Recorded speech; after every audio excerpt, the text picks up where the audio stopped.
Hai sob, apa kabar nih? Santuy kan? Terkadang hidup butuh tantangan baru cuy, iya kan? Tapi kalau tantangannya kayak di film Following yang rilis tahun 2024, mungkin kamu bakal mikir ulang nih. Apa jadinya kalau stalking orang asing berubah jadi petualangan yang mematikan? Film ini ngasih jawaban dengan cara yang bikin deg-degan. Plus ada twist yang bikin kepala muter lebih cepat dari kipas angin low budget. Nah, film ini cocok banget buat menemani kamu di kala santuy. Oke, langsung aja siapkan semua peralatan tempur kalian. Yuk langsung aja kita masuk ke alur cerita filmnya. Di awal film terlihat seorang pria bernama Jeong. Dia bekerja di sebuah agen properti bernama Hanbit. Dalam menjalani rutinitasnya, Jeong dikisahkan sebagai karyawan yang teladan, tekun dan selalu melayani tiap kliennya dengan sangat baik. Hal inilah yang membuat Jeong mendapat kepercayaan penuh dari para klien, termasuk menyimpan kunci cadangan dari tiap unit milik kliennya. Namun, kepercayaan berlebih yang didapat Jeong rupanya memunculkan kebiasaan baru yang terbilang kebablasan. Dengan bermodalkan kunci cadangan milik kliennya, Jeong ternyata kerap menyelinap masuk ke dalam rumah kliennya itu. Dia mengecek kondisi dalam tempat tinggal klien yang ada di sana. Jeong memanfaatkan rumah yang kosong untuk merapikannya dan sesekali memperbaiki perabotan rusak yang ada di dalamnya. Tak hanya itu, Jeong juga selalu mengutil barang yang ia anggap sudah tak digunakan oleh kliennya, lalu mengabadikan barang tersebut untuk ia koleksi di ruang pribadinya. Dari ruangan itulah nampak jelas bagaimana kebiasaan Jeong telah ia lakukan sejak lama. Terbukti dari banyaknya barang yang dia ambil diam-diam dari tiap rumah klien yang ia datangi. Kebiasaan tersebut ternyata juga berbarengan dengan hobi Jeong yang suka mengamati orang di sekitarnya. Tak mengherankan bila ia pun bisa mengetahui kehidupan pribadi dari para klien sehingga bisa dengan mudah mengetahui kondisi tempat tinggal mereka saat kosong. Seperti yang dilakukannya saat ini, insting Jeong untuk mengamati seseorang akhirnya tertuju pada sesosok wanita random yang ia temui di salah satu minimarket. Namun bukan soal tampilan saja yang menarik perhatiannya, melainkan tingkah unik wanita itulah yang telah mengalihkan perhatian Jeong kepadanya. Sosok wanita yang sedang asik menikmati sosis itu malah memposting menu makanan sehat yang ia ambil dari internet. Seolah ia benar-benar ingin mendapatkan opini publik yang positif dari para pengguna sosial media. Merasa penasaran, Jeong lalu membuntuti wanita tersebut sampai ke apartemennya. Hingga kemudian ia pun mengetahui sosok wanita itu bernama Han Sora. Tak puas dengan mengetahui namanya saja, Jeong mulai tergugah untuk mengulik lebih jauh sosok Sora melalui sosial media. Dari sinilah akhirnya diketahui bahwa sosok wanita yang sempat ia temui di minimarket tadi adalah seorang influencer dengan puluhan ribu pengikutnya. Tidak jauh berbeda dengan para influencer lainnya, Sora juga kerap memposting foto-foto dirinya yang dikelilingi oleh barang-barang mewah, termasuk aktivitas kesehariannya yang sangat positif. Namun di luar dugaan, postingan terbaru dari Sora ternyata sangatlah jauh berbeda dengan sejumlah postingan lamanya di sosial media, di mana kala itu Sora nampak begitu sederhana dan kerap menjadi relawan untuk berbagai kegiatan sosial. Dari sinilah Jeong mulai bisa menyimpulkan bahwa selama ini Sora telah mengalami perubahan besar. Dan yang lebih menariknya lagi, wanita tersebut hanya memposting foto maupun video yang disukai oleh banyak pengguna sosial media saja. Merasa tertarik untuk mengetahui lebih dalam mengenai kepribadian Sora yang sesungguhnya, Jeong yang penasaran akhirnya nekat mengamati secara langsung setiap aktivitas dari wanita itu. Sora yang bukan merupakan klien dari agen properti Hanbit jelas tak memungkinkan bagi Jeong untuk mengetahui kunci akses masuk ke apartemennya. Meski telah beberapa kali menebak sendiri passwordnya, namun tetap saja Jeong tak bisa mendapatkan password yang tepat untuk masuk ke dalam apartemen Sora. Bagai tersambar petir di siang bolong, Jeong yang saat itu masih memikirkan cara untuk masuk ke apartemen Sora malah tiba-tiba kedatangan wanita tersebut di kantornya. Di luar dugaan, sang influencer ternyata ingin melisting apartemennya melalui agen properti Hanbit. Sebagai informasi, listing properti merupakan suatu perjanjian atau pemberian kuasa dari pemilik kepada penyewa properti melalui pihak ketiga atau broker. Dengan kata lain, kedatangan Sora ke agen properti Hanbit ternyata adalah untuk mempromosikan apartemen yang rencananya akan ia sewakan. Sementara ia sendiri akan pindah ke tempat lain karena alasan pekerjaan. Seolah harapan yang sempat sirna kembali muncul, Jeong yang begitu mengidolakan Sora langsung menerima begitu saja permintaan wanita itu. Menariknya lagi, Jeong tak hanya dipercaya untuk mengurus proses listing saja, tetapi turut diberi akses untuk masuk ke apartemen Sora. Tak ingin menyia-nyiakan kesempatannya, Jeong pun segera menyelinap masuk ke apartemen Sora untuk melancarkan aksinya. Seperti yang biasa ia lakukan, agen properti itu tak hanya memperbaiki beberapa bagian apartemen yang rusak saja, tetapi juga turut mengambil barang bekas dari apartemen Sora untuk ia jadikan sebagai koleksi. Usai menjalankan aksinya, Jeong yang tengah melepas lelah kembali terkesima dengan kepribadian Sora. Pasalnya, kali ini ia mendapati video live Sora yang sedang membahas tentang kondisi kucing yang sempat ia temukan baru-baru ini, di mana kucing yang diketahui mengalami patah tulang itu telah ia bawa ke dokter hewan dan dalam waktu dekat akan segera pulih. Sora juga berharap di luar sana ada orang-orang baik yang mau mengadopsi kucing malang tersebut, sembari membuka donasi untuk binatang bernasib sama lainnya. Melihat kebaikan hati dari sang influencer, Jeong pun tak hanya ingin mengetahui lebih jauh mengenai sosok Sora, tetapi ia justru termotivasi untuk bisa menjalin hubungan lebih dekat dengan wanita tersebut. Esok harinya, Jeong kembali menyelinap masuk ke apartemen Sora untuk membetulkan kelistrikan di tempat tersebut. Namun betapa terkejutnya Jeong, karena wanita yang dikaguminya itu ternyata masih berada di dalam apartemennya dan sudah tergolek lemah dengan banyak darah di sekujur tubuhnya. Sontak hal itu pun langsung membuat Jeong menjadi lemas dan seolah tak percaya dengan apa yang dilihatnya. Ia juga sempat akan melaporkan polisi, namun hal tersebut jelas tak bisa dilakukannya, mengingat aksi menyelinap ke apartemen jelas-jelas telah melanggar hukum.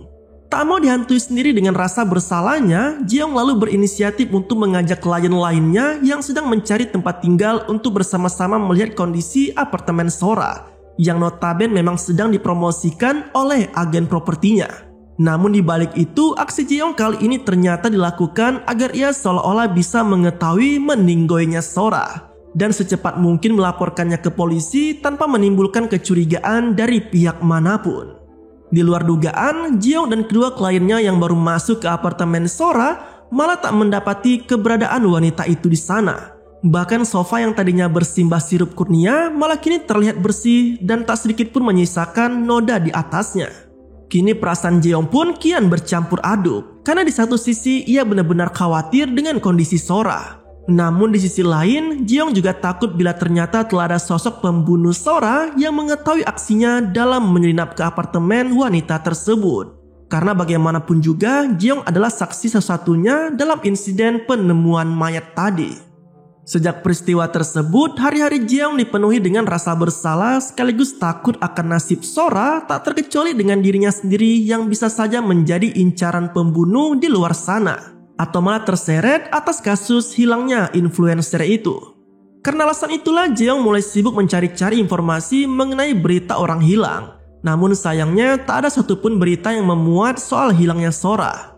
Tak cukup sampai di situ, kekhawatiran Jeong kian menjadi-jadi karena tiba-tiba di meja kerjanya telah ada sepucuk surat dari sosok tak dikenal. Surat dengan bungkusan amplop merah itu ternyata berisikan foto-foto yang diambil dari apartemen Sora, tepat ketika Jeong mendapati tubuh sang influencer yang bersimbah sirup kurnia. Tak hanya itu, surat tersebut juga turut memuat foto kondisi sofa yang penuh darah dengan selai rambut di sampingnya, seolah menjelaskan bahwa Jeong telah menjadi saksi kunci menyusul rambut miliknya yang sempat rontok di lokasi kejadian. Atau malah ia bisa saja dijadikan sebagai tersangka utama atas kasus tewasnya Sora. Belum juga tuntas dengan rasa takut yang menghantuinya, Jeong tiba-tiba mendapat telepon dari pihak pengelola abu jenazah yang mengabarkan bahwa kotak penyimpanan abu mendiang ibu Jeong baru saja dirusak oleh orang tak dikenal. Tak berhenti sampai di situ, teror juga kembali dialami oleh Jeong seusai mendatangi tempat penyimpanan abu mendiang ibunya, di mana mobil yang ia kendarai tiba-tiba ditabrak oleh sebuah truk tanpa pengendara di dalamnya.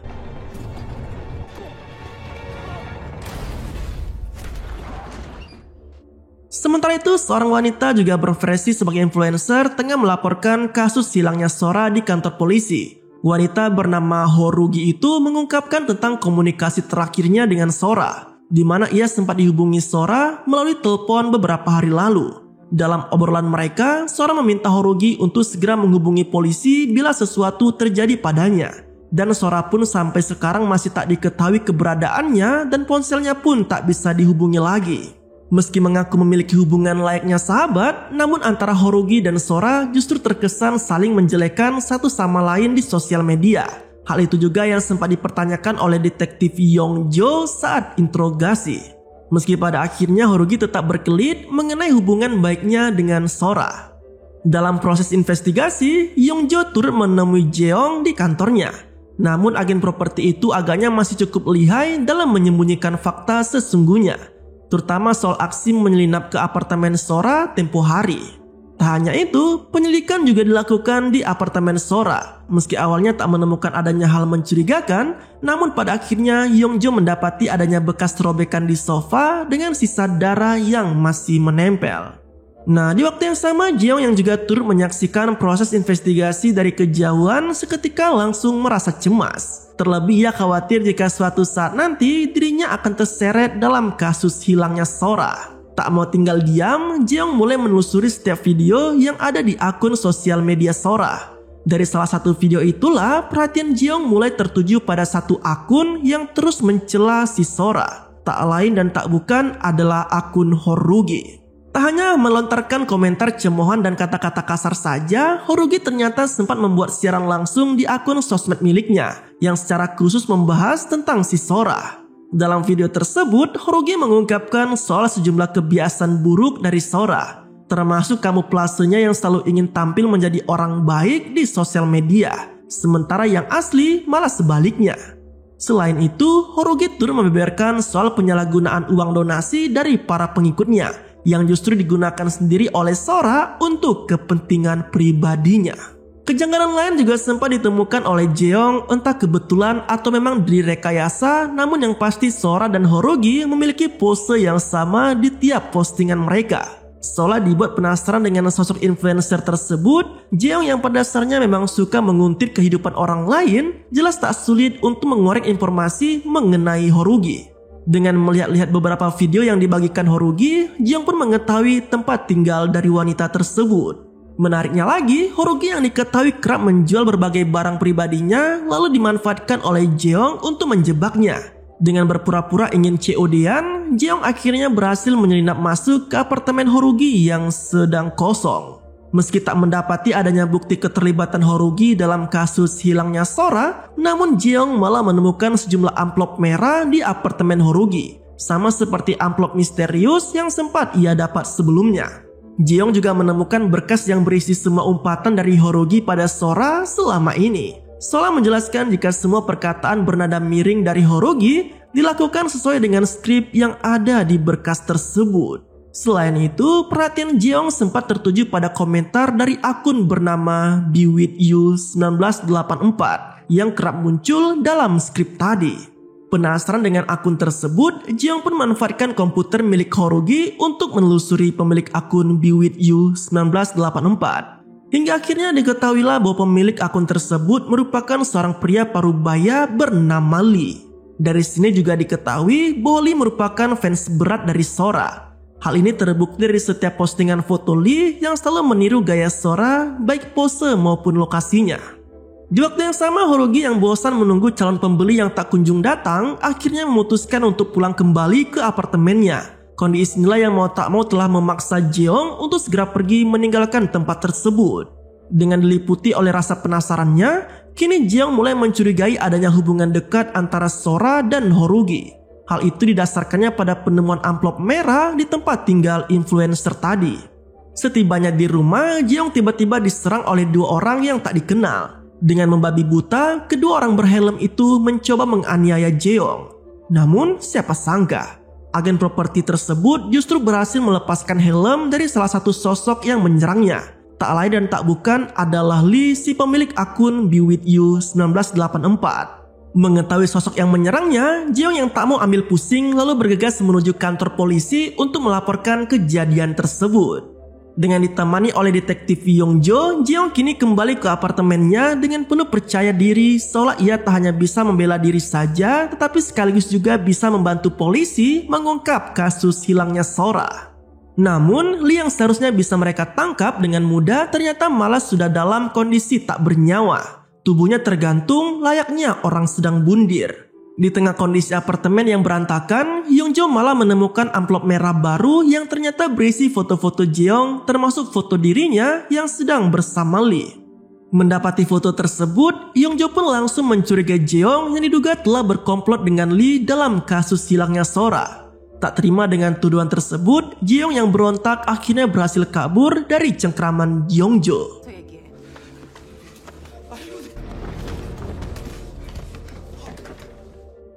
Dalam pelajarnya, Jeong yang penasaran pada sosok Lee lalu mulai mencari lokasi tempat tinggal dari pria tersebut. Hingga akhirnya ia pun berhasil menyelinap masuk ke rumah yang sekaligus menjadi studio milik Lee.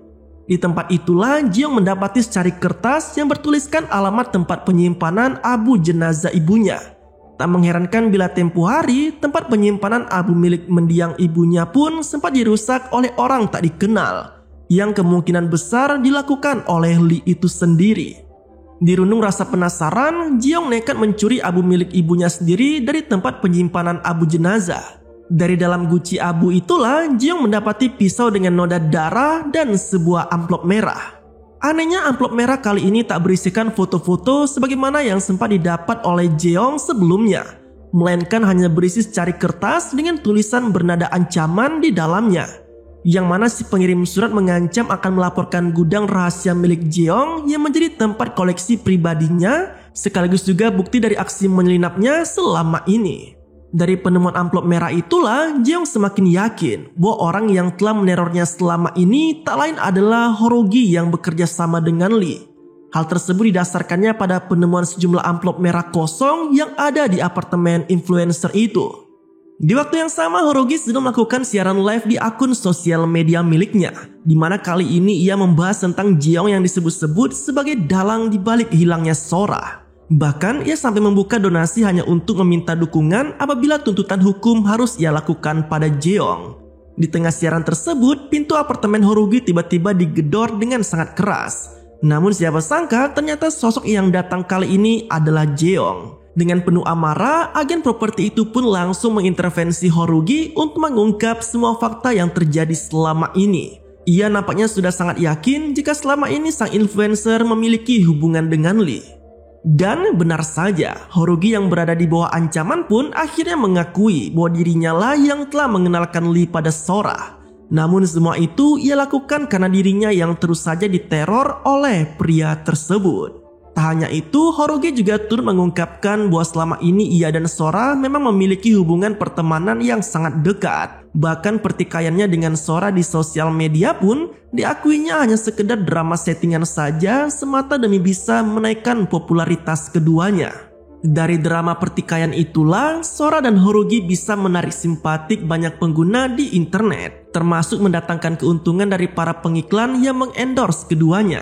Sebagai rasa terima kasihnya, Sora pun tak jarang memberikan Horogi sejumlah uang menggunakan amplop merah sama seperti yang sempat diperoleh oleh Jeong. Tak mengherankan jika di apartemen Horogi pun ditemukan banyak amplop tersebut. Di saat yang bersamaan, seorang wanita yang mengaku sebagai kakak kandung Sora tiba-tiba datang menemui detektif Hyungjo di kantornya.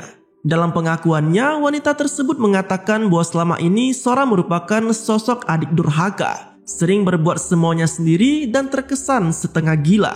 Parahnya lagi, hutang Sora yang menumpuk bahkan sampai membuat keluarganya di kampung harus bersembunyi demi terhindar dari penagih hutang yang datang ke rumah mereka. Tak hanya itu, Sora yang kehilangan akal sehatnya juga sempat akan menjual adik bungsunya sendiri yang disabilitas hanya untuk menutup hutangnya. Nah, sejak peristiwa itulah pihak keluarga akhirnya sepakat untuk mengusir Sora dari rumah. Wanita tersebut kemudian memulai karirnya di kota dengan menjadi wanita penghibur di salah satu klub malam. Namun sial bagi Sora, salah satu tamunya yang tengah mabuk malah membuatnya terluka hingga harus ditangani oleh dokter di rumah sakit. Seperti lazimnya para pengguna di internet saat ini, Sora yang baru mendapat penanganan medis menyempatkan untuk selfie di rumah sakit sebelum kembali ke klub tempatnya bekerja. Di luar dugaan, foto di rumah sakit tadi ternyata telah mengundang simpati dari banyak pengguna di internet. Mereka menyangka Sora baru saja melakukan donor darah hanya karena wanita itu tak sengaja berdiri tepat di depan poster kampanye donor darah. Sejak saat itulah Sora mulai menyadari akan pentingnya opini publik dan akhirnya memutuskan untuk membuat citranya yang positif di sosial media. Mulai dari berpura-pura menjadi relawan, pencinta binatang, hingga memulai drama settingannya dengan Horugi. Dari sinilah berbagai dukungan mulai datang termasuk donasi dari para pengikutnya di sosial media. Namun, Sora yang terlihat sangat fokus pada kontennya ternyata mulai menyadari adanya orang asing yang menguntitnya selama ini. Tak lain adalah Jeong itu sendiri. Sejak saat itulah Sora mulai menyelidiki asal-usul Jeong termasuk membuntuti hampir semua aktivitasnya setiap hari.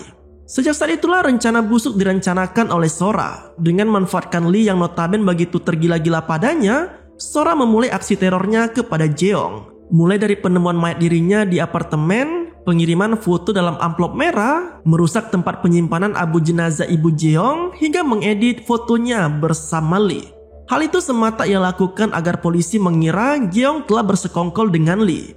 Sementara aksi meninggoinya Lee sebenarnya dilakukan sendiri oleh Sora yang tak ingin kedoknya terungkap. Di sisi lain, hilangnya Sora ternyata bukanlah kasus pertama yang menyeret wanita penghibur sebagai targetnya. Karena sebelumnya telah ada Heiran yang lebih dulu hilang meski sayangnya tak ada perkembangan dari kasus tersebut. Anehnya, Heiran ternyata bukanlah orang jauh dari Sora. Melainkan keduanya memiliki hubungan dekat, bahkan bisa dikatakan bahwa Heiran adalah salah satunya teman Sora saat bekerja di klub. Kembali ke Jeong, ia yang tak punya tempat untuk bersembunyi akhirnya memutuskan untuk kembali ke gudang yang sekaligus menjadi ruang koleksinya. Namun di luar dugaan, kedatangannya langsung disambut oleh Sora yang sudah lebih dulu berada di sana. Dalam kondisi kaki yang dirantai, Sora mencoba untuk menyerang Jeong dan sesekali berusaha menyakiti dirinya sendiri. Dan seperti yang bisa kita tebak, semua itu ternyata hanyalah perangkap yang telah dirancang oleh Sora. Hal ini terbukti dari datangnya polisi tak lama setelah keributan itu terjadi. Alhasil, Jeong pun langsung disangka sebagai pelaku penculikan sekaligus penganiayaan terhadap Sora. Tak mau dirinya bernasib malang, Jeong lagi dan lagi mencoba berontak hingga akhirnya berhasil kabur dari tangkapan Pak Polisi. Setelah melalui drama di gudang tadi, Sora yang bermuka dua memulai kembali siaran langsungnya di sosial media. Dengan wajah sedih dan memelas, Sora mengaku jika dirinya telah diculik dan dianiaya oleh sosok Jeong, sembari membuka donasi untuk pengobatan lukanya. Sementara itu, Jeong yang juga melihat siaran tersebut seketika langsung dibuat lemas tak berdaya. Seolah fitnahan yang dibuat oleh Sora telah benar-benar menghancurkan hidupnya. Dalam kondisi yang putus asa, Jeong yang kehabisan akalnya akhirnya nekat membuat pengakuan melalui surat yang ia kirimkan kepada Yongjo, termasuk meminta bertemu empat mata dengan detektif itu. Tak hanya itu, Jeong juga turut mengirim pesan kepada Sora. Dengan menggunakan amplop merah, Jeong mengancam sang influencer untuk bertemu dengannya di rumah Lee, sembari menyelipkan gambar ketika Sora ditemukan bersimbah darah di apartemennya tempo lalu. Tak ingin kedoknya terbongkar, Sora yang kesal pun akhirnya menuruti ajakan Jeong. Dalam pertemuan mereka, Jeong dengan cerdiknya berhasil memancing Sora untuk mengakui semua kebusukannya. Mulai dari aktingnya di sosial media, uang donasi, hingga pembunuhan yang ia lakukan terhadap Lee. Namun ternyata itu semua masih belum bagi Sora. Karena faktanya kini ia malah ingin menghabisi Jeong dan membuat siasat seolah agen properti itu meninggoy karena bundir. Dengan berbekal taser gun, Sora berhasil melumpuhkan Jeong dan bersiap untuk menghabisi nyawanya. Dalam kondisi tak berdaya, Jeong lalu mengungkapkan tentang Heiran dan kebiasaan Sora yang kerap mengunjungi salah satu bukit di distrik Joan. Dan terungkaplah bahwa selama ini Heiran bukannya menghilang melainkan telah dibunuh sendiri oleh Sora. Adapun aksi tersebut dipicu oleh pertikaian antara keduanya. Menariknya, mayat Heiran ternyata juga telah berhasil ditemukan oleh polisi, menyusul laporan yang telah disampaikan oleh Jeong pada Yongjo dalam pertemuan mereka sebelumnya. Merasa telah terpojok, Sora yang hilang akal mencoba untuk menyerang Jeong sebelum benar-benar membunuhnya. Namun aksi tersebut berhasil digagalkan oleh polisi yang lebih dulu datang dan mengamankan mereka.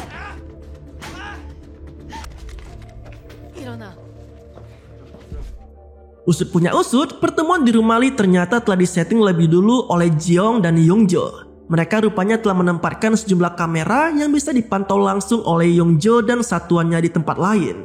Alhasil semua kejadian di rumah Lee pun kini menjadi bukti atas tindak kejahatan yang dilakukan Sora selama ini. Meski sama-sama harus menghadapi masalah hukum, namun setidaknya aksi menguntit Jeong tak akan separah sebagaimana sejumlah kejahatan yang telah dilakukan Sora.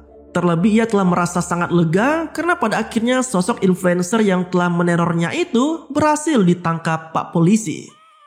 Singkat cerita, 1 tahun pun berlalu dan kini Jeong telah dinyatakan bebas bersyarat atas aksi menguntit yang telah ia lakukan selama ini.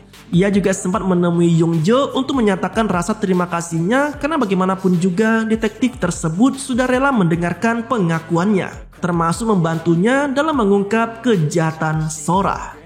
Dan akhirnya Jeong menyadari bahwa hidup itu bukan novel misteri yang bisa dia kendalikan. Film Following 2024 mengajarkan kita satu hal penting. Kalau terlalu kepo, siap-siap aja nyesel. Jadi lain kali kalau penasaran sama hidup orang, lebih baik fokus sama hidup sendiri. Siapa tahu disitulah plot twist terbaikmu sebenarnya. Terima kasih telah menonton, sampai jumpa pada video selanjutnya.